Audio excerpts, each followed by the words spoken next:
coming up on One Detroit. We'll examine the fight against heavy industry by residents in a West Side Detroit neighborhood affected by concrete dust. Plus, a future of work report on the city of Detroit's efforts to recruit thousands of teens and young adults for its summer jobs program. And we'll tell you about some of the activities taking place in Metro Detroit over the St. Patrick's Day weekend. It's all coming up next on One Detroit. From Delta Faucets to Behr Paint, Masco Corporation is proud to deliver products that enhance the way consumers all over the world experience and enjoy their living spaces. Masco, serving Michigan communities since 1929. Support for this program is provided by the Cynthia and Essa Ford Fund for Journalism at Detroit Public TV.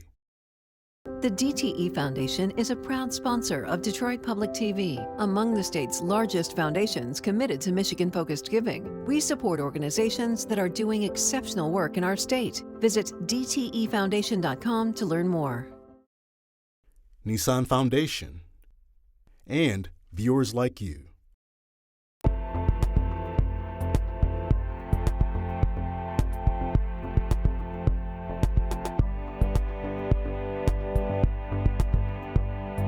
Just ahead on One Detroit. The city of Detroit wants to put thousands of young people to work this summer. We'll have a future of work report on the Grow Detroit's Young Talent program. And Dave Wagner and Cecilia Sharp of 90.9 WRCJ share some ideas on how you can spend this St. Patrick's Day weekend and beyond. But first up, residents in a West Side Detroit neighborhood have raised concerns about the dust in the air that routinely covers a nearby overpass at I-96 and Greenfield Road. They've also found the residue on their cars.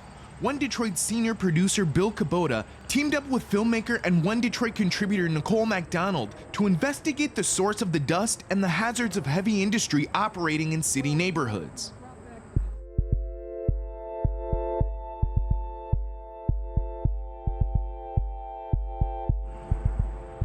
This is a common sight in a West Side neighborhood of Detroit.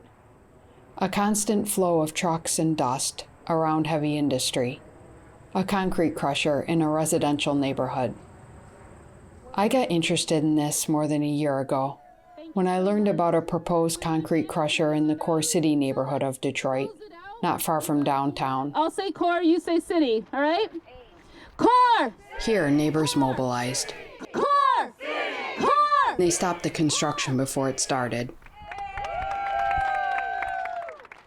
I make films about Detroit and how our city is changing, and how that change affects residents, who is coming and who is leaving the city. Lately, I found that a lot of Detroiters don't want to continue living next to heavy industry expanding nearby, and so they're taking a stand. This led me to the Schoolcraft neighborhood. So we're very happy and proud of our community, and the greatest asset is our residents. The Schoolcraft neighborhood is bordered to the north by Schoolcraft Road and home of Detroit Roller Wheels, a popular spot for skaters. On the south side is the I-96 freeway, and there's dynamite crushing and recycling, where mountains of material can be seen even from the other side of the freeway. The Schoolcraft neighborhood is 99% Black residents and residents that have been there for decades. And in 2019, a company, Green Valley / Dynamite Concrete Crushing, got a permit to crush hundreds of thousands of tons of concrete at this 12-acre site directly across from residents. I think our lack of knowledge in what is entailed in a concrete crushing operation, it's hard for us to say, okay, y'all need to stop this and do that. We can just only tell them the problems we're having, right, and hopefully they can figure out some way to improve that. Many problems stem from the dust, like a constant residue on Carol Couch's new car. See all this in here? This is the first time I ever had a problem in 45 years. Just happened when this company got up there. I don't know if you can see that. It's in the air. Can you prove it's coming from them? But it's more dust in the air now than it has been. That's not good. Concrete dust and dirt. Oh, man. Collecting on one of the main thoroughfares. I think it's the mud and the concrete mix, And when it gets on there, you can't dry it. It dries on its own. And once it dries, you cannot remove it from the car. You know, there's a lot of pride in our community. It doesn't make me feel good to tell somebody, take 96 to Greenfield on your way to my house, because I know that they're gonna pass this dust-laden area that it's an embarrassment. And then what would you say is the truck traffic? I will say from maybe 7 in the morning to at least 5 in the evening. Right, I was on 7 to 5, heavy. 7 to 5, heavy. Yeah, it's very heavy. And what happens? So trucks come in with materials, trucks go out with materials? And mud and dirt everywhere. It was very clear to me that they were in violation of the Fugitive Dust Ordinance. The Schoolcraft neighborhood, it's part of City Council member James Tate's district. And so we would see some days where there are windstorms that are happening, and you would see, you know, it looks like the Wizard of Oz, you know, when Dorothy's house is going up in the air, because you see all this dust. That area is zoned for manufacturing. That one little spot there? Right, the perimeter, the Greenfield, Fullerton intersection is zoned for heavy manufacturing. They're legally there. But then you've got people living really But then we've got people living 2 blocks away. Residents say that trucks don't always stay on the designated routes. Curtis Jackson says some come by his house, despite the posted signs. It's about them coming out here, tearing up this pavement, and potholes gonna come. Then you tear up your vehicle, and there's out-of-pocket expense. Neither Dynamite's representative nor the company's attorney have answered my request to talk about problems in the neighborhood. The first thing I noticed about it was where the dust in the area. For retired police detective Eugene Owens, Dynamite was a mystery that he had to investigate. And then I kept looking at the thing and I was wondering, I says, what is it? Because it's got a big mountain of dirt and you got bulldozers. So when did you notice that? Oh, that was a couple of years ago. So I started looking into it. We found out that they were actually crushing concrete. So I said, something don't seem right about that. So we started inquiring, how did this place get here? Did you or the community group receive notice that the Dynamite crusher would open here? I did not. No. I did not. Originally, they had put in as a garden supply. They advertised landscaping supplies, you know, lawnmowers, snow blowers, rakes, shovels, wheelbarrows, you know, you name it. So you did get some forewarning about the landscape supply opening. I was well informed of that. And did you contest that? No Okay. no one contested that. Yeah, because I mean that was a good proposal. Right. You know, because it touted jobs, you know, for the community. Sounds great. The city did grant a permit for both the landscape supply store and the concrete crusher. But everyone we talked to in the community, they never knew about the crusher until it started operating. According to a Detroit ordinance, facilities like Dynamite, they only need to notify residents within 300 feet of the business. Emissions and dust doesn't just stop at 300 feet. Emissions from asphalt and concrete mixing plants can travel 1 to 2 miles. The Greenfield Supply Company, that was a negotiation with the community, and that's how it came about. So that was secondary.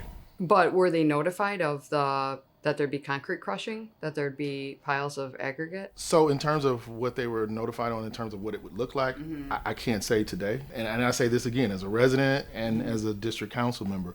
But what I can say is the notices went out on what the project was. Okay. But as we always know, looking at it on paper and what it actually turns into sometimes doesn't translate the same. In general, there are notifications of proposed developments in the neighborhoods. But how many residents are actually informed? And do they know how to find out about it? Public notice regarding these things is often scattershot. People often don't know exactly what's happening. And by the time they do, either decision's already been made or it's about to be made, or it's just more or less too late. It's late September 2023. Okay, let's keep it down, please. This is the Schoolcraft Improvement Association's monthly meeting. All that dust that's going on Greenfield, that has to stop. Bridge Detroit has found that the city has cited the company operating Dynamite with nearly 300 blight violations over the last few years. Now George Perdue has news from BSEED, the city Buildings and Safety Department. which is taking the dynamite company to court over some recent violations. The city took Dynamite to court with seven violations. 7! The alleged violations include failing to maintain an effective fugitive dust plan, illegally expanding its operations, failing to provide a technical report, and to secure the proper permits. The court said, however, that the crushing operation was in substantial compliance with the conditions of the land use grant, and so revoking the land use grant is not reasonable under the circumstances. And I brought up the point of silica. At the meeting, Eugene Owens explains the hazards of concrete dust. And when you do concrete crushing, silica is spread into the air. When you read online from the federal government about silica, one of the first things they tell you is that once it's in your lungs, it's there for life. The American Lung Association says that microscopic particles will lodge deep in the lungs, and too much silica can be fatal. An occupational health expert we spoke to said diseases like lung cancer and silicosis, they're not likely to appear in the short term. It can take decades of heavy exposure. The bigger concern is for those living nearby with asthma and emphysema. They can have serious reactions from far less exposure, and breathing in any dust is not recommended for anyone. Cement, concrete, is 20 to 40% silica. So when you see a picture of dust in the air, is it silica, which is more hazardous, or is it other types of dust? So that's the first question you want to ask. So what's really in the dust? Residents we talked to don't know. There isn't testing that is required of what is in the dust that's coming from this concrete crushing operation, but their permit does allow them a certain percentage of visible opacity. So like they are permitted to cloud the air to some degree. So we know that there is particulate matter in the air in that neighborhood. A lot of people don't know what's going on up there. At the meeting this night is Pam Weinstein from Detroit's Grandmont Rosedale neighborhood. She's a fighter. Weinstein helped stop a hot mix asphalt plant from locating in Grandmont Rosedale in 2022. Now the difference is the permit hadn't been granted. Your issue is if the permit was granted, which is very typical. That's what we found, the initial presentation that they brought about this asphalt. Oh, it's just like baking a cake, they said. Not any cake I'd want to eat. Meanwhile, Dynamite says that it keeps trying to reduce the dust. It runs a street cleaner in regular intervals, and it wants to pave the site, which the company says will reduce some of the dust. Good morning once again. This is our 10 a.m. hearing. The company asked permission to do this from the city in a hearing last October. Chris Jackson represents Dynamite, touting the operation. The recycling facility employs over 30 full-time jobs and supports over 20 direct trucking jobs that my client employs, and of course hundreds of other trucking jobs that are associated with the various companies that use the facility. This site was previously an abandoned industrial site that Mr. Kalo has turned into a very viable business. It's Anthony Kalo's name that appears in the Dynamite business records that are filed with the state. The Dynamite site had been a lumber yard going back to at least the 1930s. The site was also a coal yard for a while. Can you please unmute yourself? Hi, good morning. Residents spoke at the hearing too. I live behind the dirt hill. I didn't even know they were opening up such a place in my neighborhood. My son, he has asthma. He's on a breathing machine. I had no idea that this facility would be opened up here. I would have totally been against that.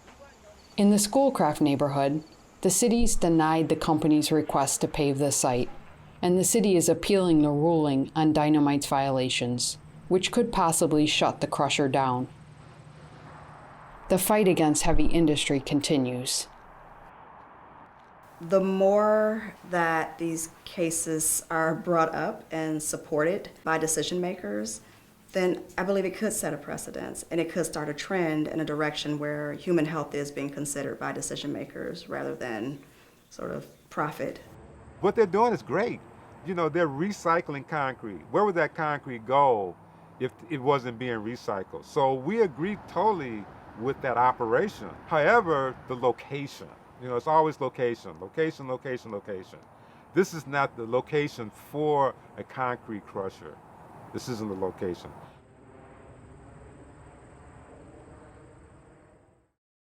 Let's turn now to the annual Grow Detroit's Young Talent Program. Applications are being accepted until May 31st for summer job opportunities. The employment and training program is open to Detroit residents ages 14 to 24. Organizers hope to match 8,000 young people with employers in a variety of industries. As part of our Future of Work series, American Black Journal host and One Detroit contributor Stephen Henderson spoke with 3 people connected to the jobs program.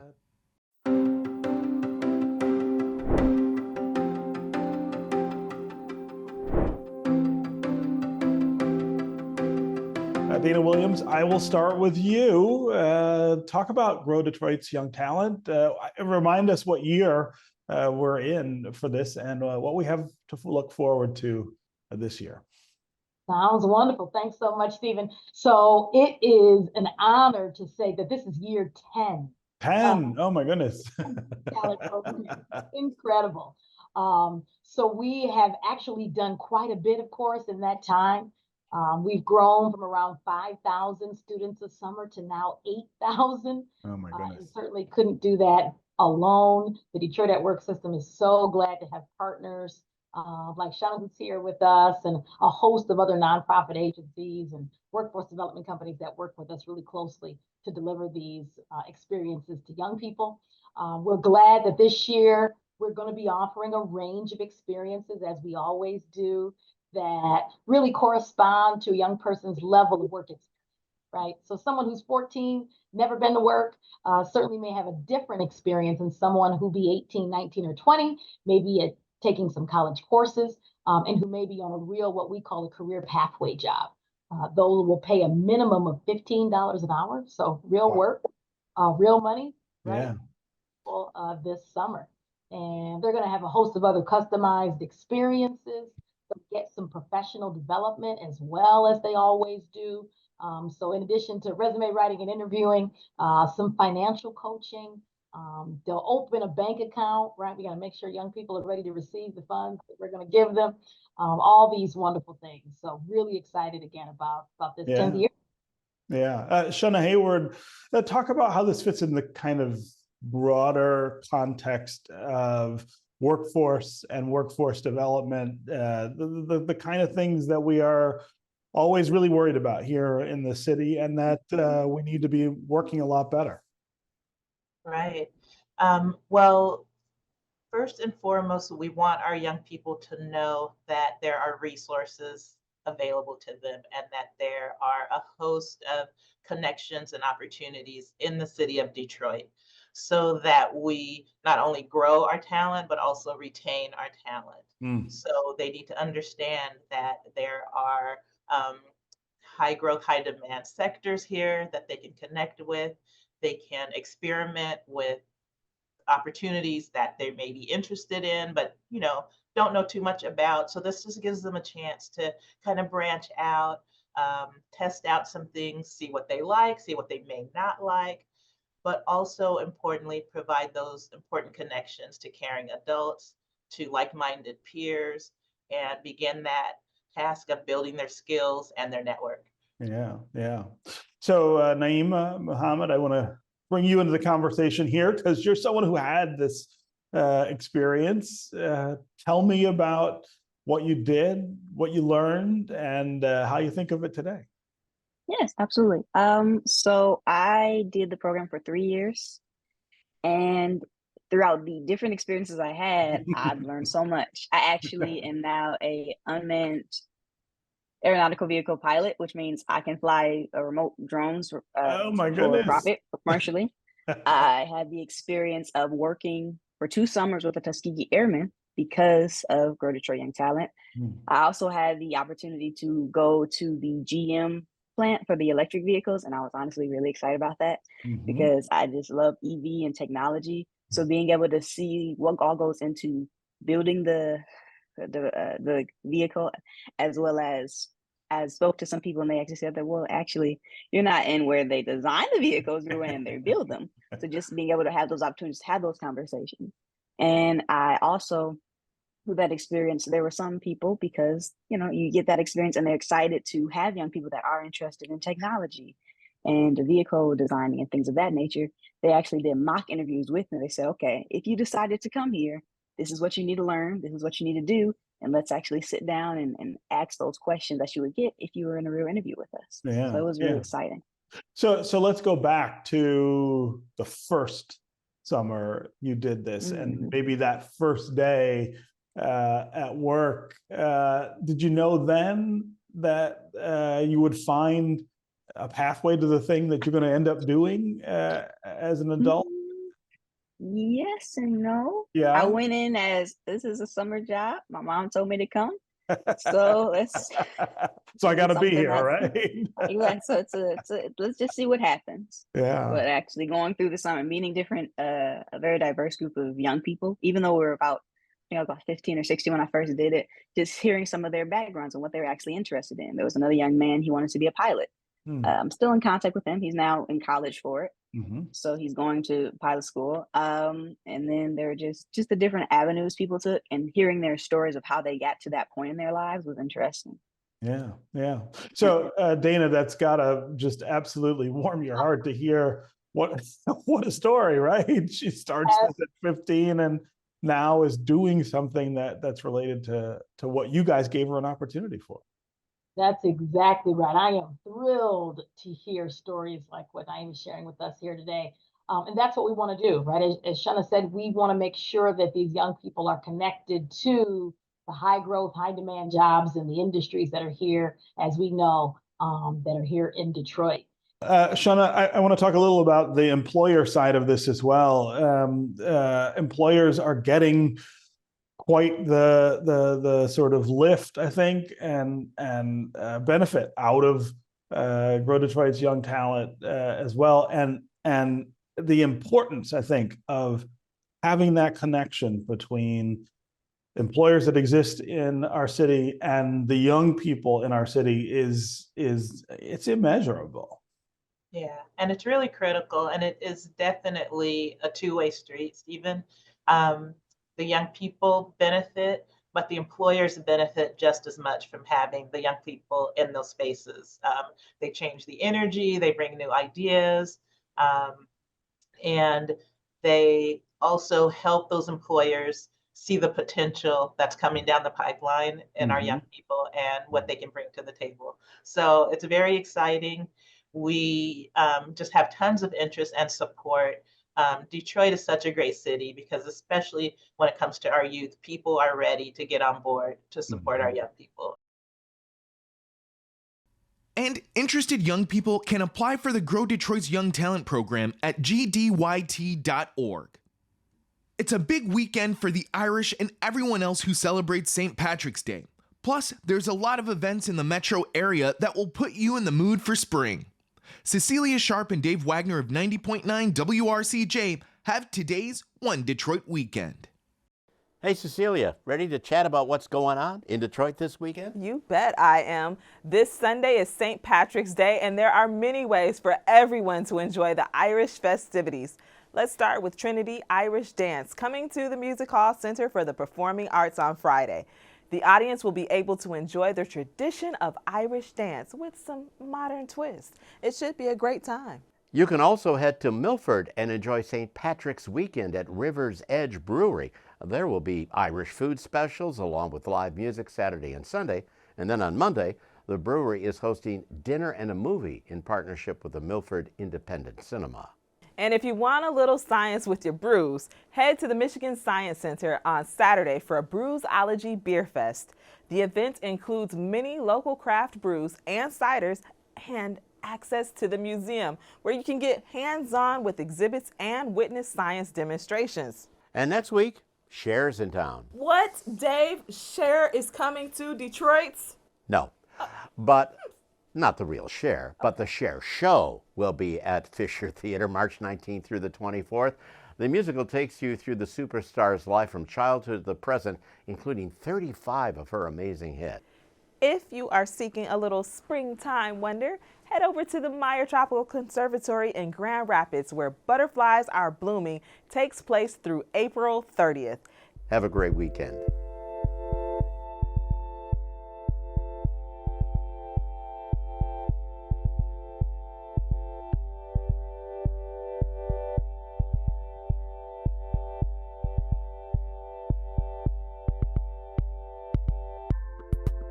That'll do it for this week's One Detroit.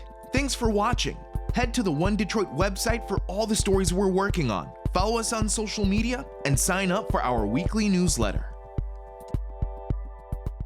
From Delta Faucets to Behr Paint, Masco Corporation is proud to deliver products that enhance the way consumers all over the world experience and enjoy their living spaces.